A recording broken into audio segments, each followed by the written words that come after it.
Bon. Les exercices que je propose pour les préscolaires puis premier cycle, première année, pour travailler la motricité puis débloquer le langage. Il y en a 10 exercices. Le premier, c'est la balançoire, la bombe, le lézard croisé, serpent, lion, éléphant, grenouille, genou croisé, toupie. Je les montre un par un. Donc, la balançoire, l'idéal, si on a un hamac, tu mets l'enfant dans le hamac, tu le pousses. Une balançoire, le hamac, sinon une chaise à roulette, tu avances. Si vraiment il n'y a rien, ben l'enfant il fait juste se balancer comme ça pendant peut-être 1 minute de en avant, en arrière. Deuxième exercice, la bombe. La bombe, il se met en petite boule au sol comme ça. C'est vraiment important que l'enfant il serre fort ses genoux contre lui. Et 3 fois, quand tu dis pow, mais là l'enfant il explose. C'est important que les jambes soient molles, les bras soient mous. Faut que ça tombe pack.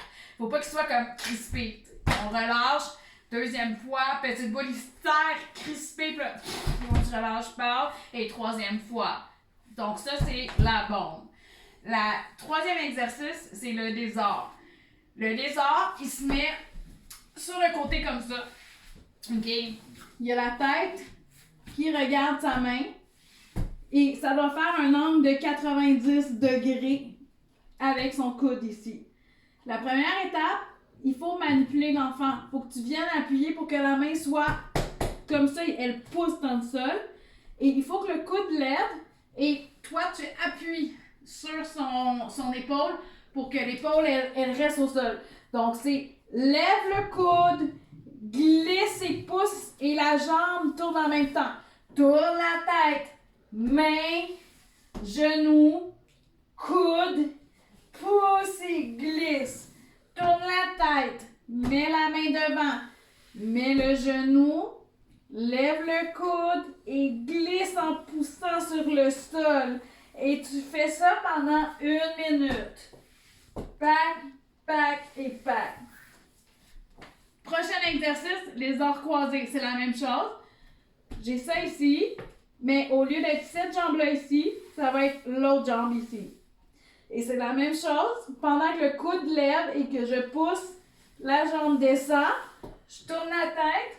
C'est là ici. C'est là ici. Lève le coude. Descend. Tu peux aider ton enfant. Tu y fais faire. Parce qu'il ne sera pas capable tout seul. Il faut vraiment que tu y places les jambes. Donc ça, c'est le lézard croisé. Prochain exercice, c'est le serpent. Le serpent, maintenant qu'on a été travaillé le lézard, c'est de ramper. Mais quand on rampe, c'est important vraiment que les orteils, ces exercices-là, on les fait nu-pied. Les orteils vont dans le sol et c'est vraiment de pousser. Alors l'enfant qui est déjà placé en lézard va venir avec son orteil pousser et c'est de ramper. Mais quand il rampe, c'est très important que son ventre reste au sol et que c'est son orteil qui le pousse et s'agrippe et il avance comme ça en rampant. Donc, on lui fait faire 1 ou 2 minutes de ramper.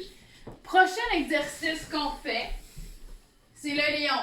Le lion, je rappelle que les mains sont comme ça, bien à plat. Faut pas que les mains soient noires, là. Les mains à plat. Il avance et il tourne la tête d'un côté comme le lion qui chasse.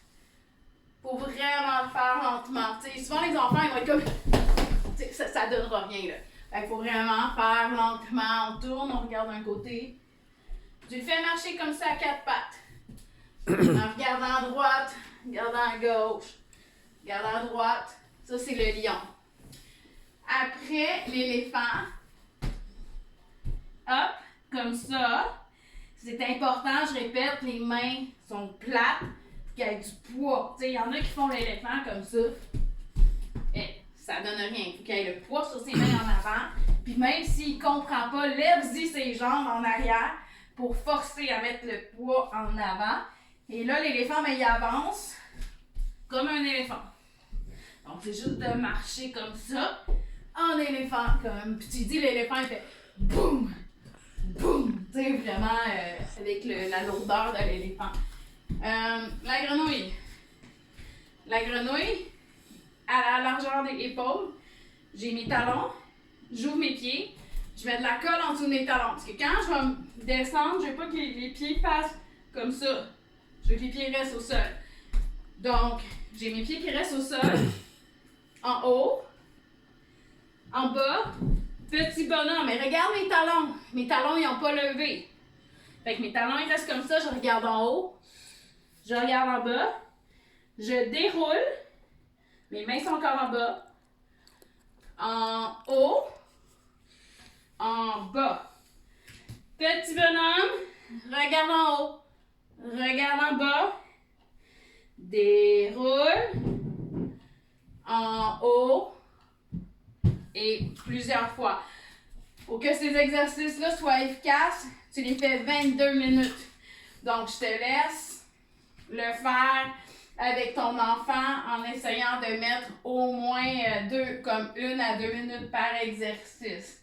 Genoux croisés, très simple, à la hauteur des épaules. La main, elle est en haut, on cogne. Main en haut, on cogne. Des fois, les enfants vont... C'est pas bon, ça, OK? Ils font... C'est pas bon. Vraiment, en haut, ton genou, le genou vient donner un bec, pac! Faut qu'il fasse comme il faut, sinon ça donne rien. Puis ça, là, un bon 2 minutes, là, le genou en haut, puis la main est haut, elle est pas... Non, tu sais, en haut, pac, pac. Et finalement, si tu as une chaise à roulette, tu t'assois dans ta chaise à roulette. Si t'en as pas, ben tu tournes. C'est la toupie. On finit avec la toupie. Puis on fait ça pendant 1 minute. Et voilà, ce sont les 10 exercices d'ergothérapie neuropsychologique que je recommande. Bien. Bien, Richard, toi, c'est pas